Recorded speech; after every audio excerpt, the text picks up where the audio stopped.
Ballistic missile നിർമ്മാണത്തിൽ ഉപയോഗിക്കുന്ന രാസവസ്തുക്കൾ ഇറാൻ ചൈനയിൽ നിന്നും വാങ്ങിയതായി റിപ്പോർട്ട്. ദീർഘദൂര മിസൈൽ നിർമ്മാണത്തിനായി അമോണിയം പെർക്കോലേറ്റ് ഉൾപ്പെടെയുള്ള ആയിരക്കണക്കിന് ടൺ രാസവസ്തുക്കൾ അടുത്ത മാസം ഇറാനിലെത്തിച്ചേക്കുമെന്നാണ് സൂചന.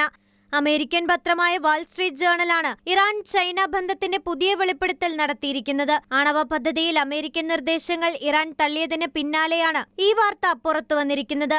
ഇതിനു മുൻപും മിസൈൽ നിർമ്മാണത്തിനായി ഇറാൻ ചൈനയിൽ നിന്നും രാസവസ്തുക്കൾ വാങ്ങിയിട്ടുണ്ട്. ഈ വർഷം ആരംഭത്തിലാണ് 1000 ടൺ സോഡിയം പെർക്കോളറേറ്റ് ചൈനയിൽ നിന്നും ഇറാനിലെത്തിച്ചത്. ഇപ്പോൾ 800 ദീർഘദൂര ബാലിസ്റ്റിക് മിസൈലുകൾക്ക് ആവശ്യമായ വസ്തുക്കളാണ് കൊണ്ടുവരുന്നത്. പിഷ്കമാൻ തജാരത്ത് റഫി നൊവിൻ എന്ന ഇറാനിയൻ കമ്പനിയാണ് ഓർഡർ നൽകിയതെന്നാണ് റിപ്പോർട്ട്. ഇതിനിടെ ആണവ വിഷയത്തിനൊപ്പം തങ്ങളുടെ മിസൈൽ പദ്ധതികളിലും ആരുടെയും ഇടപെടൽ അനുവദിക്കില്ല എന്നാണ് ഇറാൻ നിലപാട്. അമേരിക്കയുമായി ആണവ ചർച്ചകൾ തുടരുമ്പോഴും മിസൈൽ നിയന്ത്രണം പോലെയുള്ള അമേരിക്കൻ നിർദ്ദേശങ്ങൾ അംഗീകരിക്കില്ലെന്ന് ഇറാൻ വ്യക്തമാക്കുന്നു. ഇതിൽ ഏറ്റവും വലിയ വെല്ലുവിളിയെന്ന് പറയുന്നത് മിസൈലുകൾക്ക് ഇന്ധനമായി ഉപയോഗിക്കുന്ന രാസവസ്തുക്കൾ ഇറാനുമായി ബന്ധമുള്ള ഹൂത്തി അടക്കമുള്ള ഭീകര സംഘടനകൾക്ക് ഇറാൻ കൈമാറാനുള്ള സാധ്യതയും വാൾസ്ട്രീറ്റ് ജേണൽ വിവിധ സ്രോതസ്സുകൾ ഉദ്ധരിച്ച് പറയുന്നു. ഒപ്പം അമേരിക്കയുമായി ആണവ വിഷയത്തിൽ ഇടഞ്ഞു നിൽക്കുന്ന ഇറാൻ ചൈനയുമായി അടുക്കുന്നത് ലോകരാഷ്ട്രങ്ങൾ വളരെ ശ്രദ്ധയോടെയാണ് വീക്ഷിക്കുന്നത്.